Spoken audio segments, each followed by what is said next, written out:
ये मोदी है जो आपको 5 लाख रुपए की गारंटी का कार्ड देता है। যে কোনো রোগের সম্পূর্ণ ফ্রি ট্রিটমেন্ট দেবে মোদি সরকার। 1-2 নয়, 5 লক্ষ টাকার সুবিধা পাবেন আপনি। কিভাবে? এর জন্য আপনাকে ঠিক কি করতে হবে?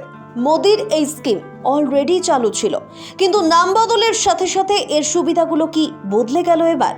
সাধারণ মানুষের মধ্যে নানান রকমের বিভ্রান্তি ছড়াচ্ছে। দাঁড়িয়ে যান আজকের এই ভিডিওতে কেন্দ্রের একটা খুব জনপ্রিয় স্কিম নিয়ে তৈরি হওয়া বিভিন্ন কনফিউশন আপনার মন থেকে আমরা দূর করে দেব।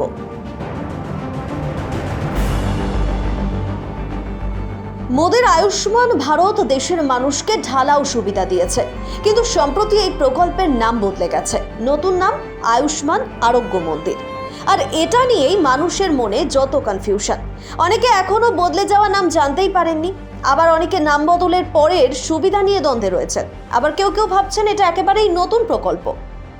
প্রথমেই জানিয়ে রাখি, এটা একটা স্বাস্থ্য বীমা প্রকল্প, যাকে বলে লাইফ ইন্স্যুরেন্স। দেশের বিভিন্ন রাজ্যে সরকারি বেসরকারি হাসপাতাল মিলিয়ে প্রায় 1350টা অসুখের চিকিৎসার খরচ এই প্রকল্পের মাধ্যমে পাচ্ছে সাধারণ মানুষ। হ্যাঁ, একটা দুটো নয়, কিন্তু 1350টা। এই প্রকল্প চিকিৎসা বাবদ বছরে 5 লক্ষ টাকা পর্যন্ত ছাড় দেয়। সবচেয়ে বড় কথা, হাসপাতালে ভর্তি হয়ে চিকিৎসার পাশাপাশি তার আগে থেকে প্যাথোলজিক্যাল টেস্ট, প্রাইভেটে ডাক্তার দেখানো, ওষুধ কেনা, হাসপাতাল থেকে ছুটি দেওয়ার 15 দিন পর পর্যন্ত চিকিৎসা সংক্রান্ত যাবতীয় খরচের ব্যয় আয়ুষ্মান আরোগ্য মন্দির প্রকল্পের মাধ্যমে রোগীর পরিবার একেবারে বিনামূল্যে পেয়ে যান। তবে এই প্রকল্পের নাম তুলতে হলে আপনাকে প্রথমে আয়ুষ্মান ভারত গোল্ডেন কার্ডের জন্য আবেদন করতে হবে। এর সঙ্গে সংশ্লিষ্ট গুরুত্বপূর্ণ আরও একটা কার্ড আছে। ভালো করে এই প্রসেসটা শুনে নিন। নাম Ayushman Bharat digital health card. Golden card আর এই হেলথ কার্ডের মধ্যে কিন্তু একটা ডিফারেন্স আছে। আয়ুষ্মান ভারত গোল্ডেন কার্ড হলো কেন্দ্রীয় সরকারের তরফে আপনার পরিবারের জন্য দেওয়া স্বাস্থ্য বীমা, আর Ayushman Bharat digital health card হলো আপনার স্বাস্থ্য সংক্রান্ত যাবতীয় রেকর্ড নথিভুক্ত থাকার কার্ড। অর্থাৎ আয়ুষ্মান ভারত প্রকল্পের সুবিধা পেতে গেলে আপনাকে আয়ুষ্মান কার্ড বা আয়ুষ্মান গোল্ডেন কার্ড করাতে হবে। এখনো পর্যন্ত এই প্রকল্পের অধীনে এসেছে দেশের প্রায় 50 কোটি নাগরিক, মানে 10 কোটি পরিবার, বলছে সরকারি হিসেব। অতএব বুঝতেই পারছেন রোগীদের চিকিৎসা ক্ষেত্রে এটা ঠিক কতটা কার্যকর। কারণ দারিদ্র্য সীমার নিচে বসবাসকারী প্রচুর মানুষ অলরেডি এর সুবিধা পেয়েছে। এছাড়া এই প্রকল্পের অধীনে দেশ জুড়ে প্রচুর স্বাস্থ্যকেন্দ্র খোলা হয়েছে।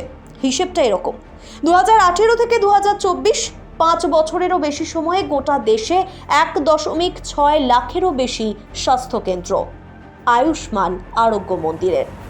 এবার ভাবুন কতগুলো স্বাস্থ্যকেন্দ্র খোলা হয়েছে মানুষের জন্য। এতদিনে এই প্রকল্প থেকে মানুষ যা যা সুবিধা পাওয়ার তা পেয়ে আসছিলেন, কিন্তু সম্প্রতি আয়ুষ্মান ভারতের নাম বদলের একটা বিজ্ঞপ্তি জারি করে কেন্দ্রীয় স্বাস্থ্য মন্ত্রক। সেই বিজ্ঞপ্তিতে স্বাস্থ্য মন্ত্রক জানায় আয়ুষ্মান ভারতের নাম বদল করে নতুন নাম রাখা হচ্ছে আয়ুষ্মান আরোগ্য মন্দির। এবার অনেকেই ভেবেছিলেন কেন্দ্রের তরফ থেকে নতুন কোনো প্রকল্পের ঘোষণা করা হয়েছে, কিন্তু বিষয়টা মোটেও তেমন নয়। তবে নতুন নামের সঙ্গে একটা চমকপ্রদ ট্যাগলাইন জুড়ে দেওয়া হয়েছে। গত 5 বছর ধরে আরোগ্য যোজনা ট্যাগ থাকার পর সেটা বদলে দিয়ে করা হলো আরোগ্য পরমম ধনম। তবে নাম বদলালেও সুবিধা কিচ্ছু বদলায়নি। আগেও ঠিক যেমন সুবিধা পাওয়া যেত এই প্রকল্প থেকে, এখনো মানুষ তেমনটাই পাবেন। তাই কনফিউজড হওয়ার দরকার নেই জনপ্রিয় প্রকল্প আয়ুষ্মান ভারতের নতুন নাম নিয়ে। ব্যুরো রিপোর্ট, প্রথম কলকাতা।